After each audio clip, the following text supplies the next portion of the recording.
Gucci gang, Gucci gang, Gucci gang, Gucci gang, Gucci gang, Gucci gang, Gucci gang, Gucci gang, Gucci gang. What the f is this?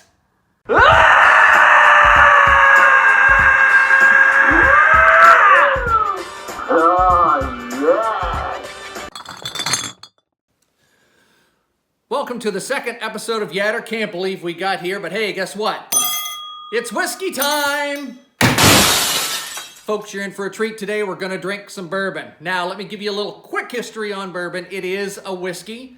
It is distilled out of at least 51% corn. It has to be distilled in Kentucky, and if anybody tells you any different, I'll fight them.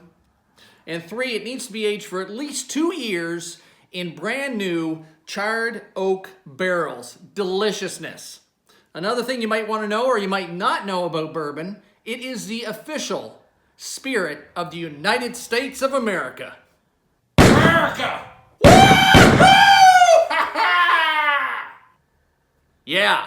Now, we're going to drink, well, like I said, it's a treat. Today, we are going to drink and open. It's like one of those unboxing videos. This is called a Little Book, Chapter 3, The Road Home, The Long Road Home, what's it called? The Road Home. Now, just a little brief history. If you're familiar with Jim Beam whiskey, well, this is where it comes from.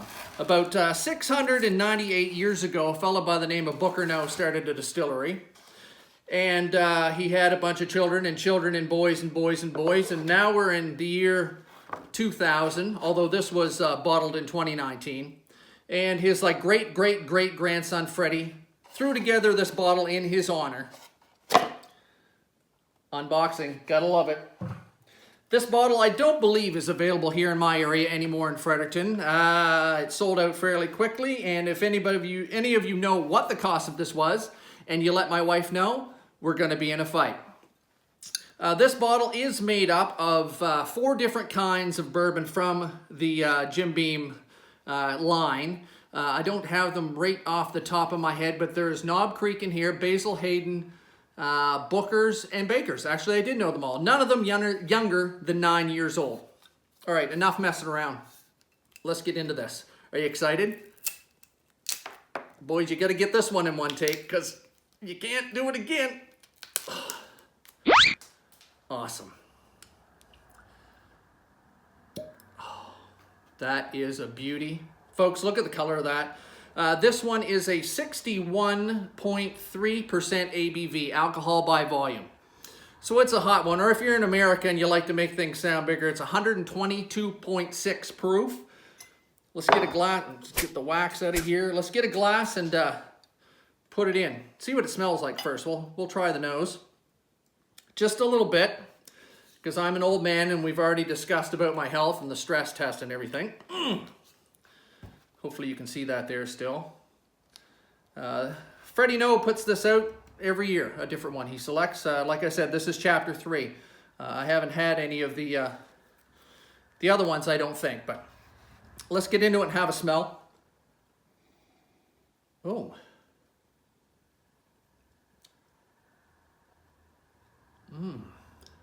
Now, the smell of that, if you were to imagine a cowboy on his horse in Wyoming, hot summer day, he's wearing leather assless chaps, and after riding for 12 hours, he sits down by the campfire, burning some oak logs in the fire, and has a few drinks of his own and falls in. So if you can imagine what those assless, sweaty chaps would smell like after falling into an oak fire, this smells nothing like that. It's actually quite lovely. Let's have a taste.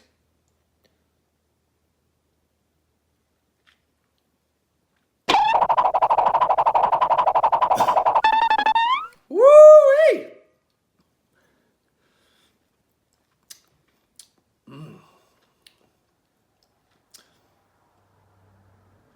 Wow. Like I said, 66% and I'm old. Don't be ashamed, friends, to add a teaspoon or 2 of water in there to open it up a little bit. All kidding aside, this is a beautiful bourbon. There is a few other, obviously, in the Jim Beam line. There's another bottle that comes out called Booker's, quite considerably less expensive than this one. And to be honest, on first taste, I like the Booker's a bit better myself. But this one, I mean, nothing younger than 9 years old in here. Quality bourbons. Put a little water into it. You can definitely taste the oak. Look at the color. I mean, that's... Bourbon only has to age 2 years in the barrel to be called a bourbon, and this is no younger than 9. So the color you're seeing there is from the charred oak barrels. Even looks like there's a little bit of Scotch mist in there.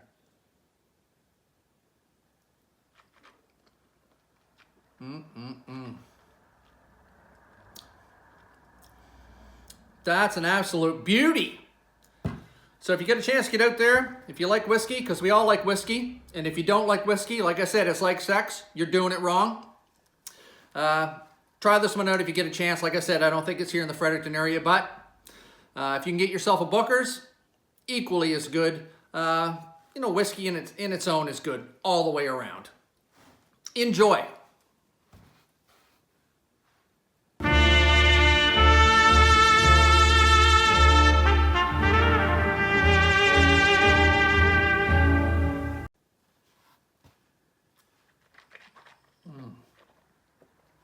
All right, folks, once again, welcome to episode 2 of YATR. Our topic of the day today is going to be music. Well, kinda. We got a bit of a problem here. Does anybody out there have a son or a young man in their life between the age of 11 and 15? If you do, chances are they're caught up in the serious addiction of listening to music, and I use that term loosely, listening to artists whose first names start with Lil. We'll throw a shot up there for you. We're talking like your Little Pumps, your Little Zen, your Little Uzi Verts, things like that. And I'm telling you folks right now, this is a serious problem. Just take a quick listen. Awful. Absolutely dreadful. This music, like it's not even music. And you know, one of those artists I was watching on YouTube the other day had 1 billion views for crap like that. I mean, I got a snowblower right over here. I could fire up that snowblower, throw those broken hockey sticks against the garage door, and then string up that raccoon that was scaring my wife the other night. String it up by its balls out by an apple tree. Put all of that together, and it would sound better than this. I mean, this is completely serious. And these guys, not only is the music terrible, but they have a dangerous message that they're trying to get out there. And it's about premarital sex and horrible tattoos on their faces and shit in their teeth and smoking the devil's lettuce. All bad things that we don't want our kids not only listening to, but getting into that sort of lifestyle. So, solutions. I've come up with a plan, and it's called conversion therapy. Now, hold on. I know conversion therapy's been in the news lately, and I'm not talking about, you know, those church nuts when they take somebody out to a cabin in the woods and roll them up in a rug and try to pray the gay out of them. I'm talking about music conversion therapy. And it's gonna work. Try out these steps, because I've done them myself, and they're kind of working. Okay, step 1, threats. Threaten to take their phone away. Threaten to shut off the Wi-Fi. Well, you can run into trouble with that one if you try to shut off the Wi-Fi, because I myself have a 21-year-old son who's 6'3", 230 pounds, and has a fierce gambling addiction. So one time I messed with the Wi-Fi, and while he was trying to do some in-play betting on sports, and he came downstairs and threatened to break my leg. So if that one's not going to work for you, I mean, try it. If you've only got young kids at home and you aren't threatened by your older children, go for the threats. Number 2 is our secret weapon, Post Malone. Yep, now I know as you're looking at this picture, you're thinking to yourself, but he's got tattoos all over his face. And, well, actually in this photo, he doesn't have any shit in his teeth, but he usually does. But here's the deal. This is why this guy's the secret weapon. Post Malone actually sings. He's auto-tuned, but he actually sings. Hold for a sec, please. He can play a guitar. And on his last record, he actually did a duet with Ozzy Osbourne. And on top of all of this, he's popular with the older kids as well, too. So you can get some kind of peer pressure in there. Now for my youngest son, who is 13 years old, we've got to a point now where when we're driving in the car and he wants to put his music on, he knows if he doesn't want to get the back of my hand, he puts on some Post Malone. And that, that appeases me. It gets him away from that evil music that these lils that he's been listening to. And it's kind of hopefully coaxing him along. But if this doesn't work, we can go on to step 3. And step 3 is the classics. That's right. If you have a kid that continues to insist on listening to artists with shit all over their faces, dig out the classics, the stuff that I used to listen to. You've got yourself some Kiss, some Motley Crue, some White Zombie, some Slipknot, some Ghost, for example. Now what you can do with the kids with this one is, you can take them down to the basement, duct tape them to a lawn chair, fire up the ghetto blaster, and make them listen to this stuff. Now, that may seem a little extreme, and it is, and if you don't want the police showing up or social services because of it, then we can go back to step 1 with threats or kind of some positive reinforcement, I guess. So if you have a kid this age, guaranteed he's watching videos all the time of people playing Fortnite or stupid rich kids driving Lamborghinis dropping watermelons off the top of their multi-million-dollar houses. And they watch this shit for hours. So what I suggest is,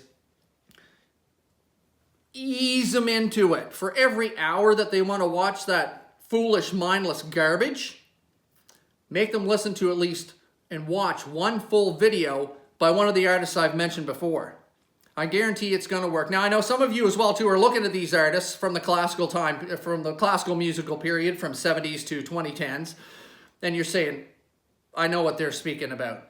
And you know what? Yes, they do speak about rock and roll and drugs and Satan, but I grew up listening to them. Look how I turned out. It's perfect. Try it out, my friends. Get yourself on board. Try my 3-step musical conversion program. Get the kids away from these lils, and we can make ourselves a better society and a better place to be. Make life better all the way around and help my ears. Like, I'm old. Like, seriously, this is crazy. Thanks for coming out. Hopefully this helped, and we'll see you next time.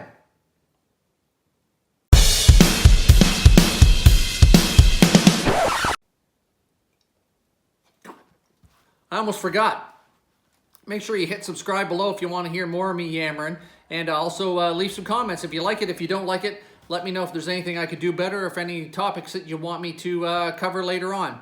Also check in the description below. I'll try to leave some links to some good music for you to go and have a listen to and maybe convert those kids.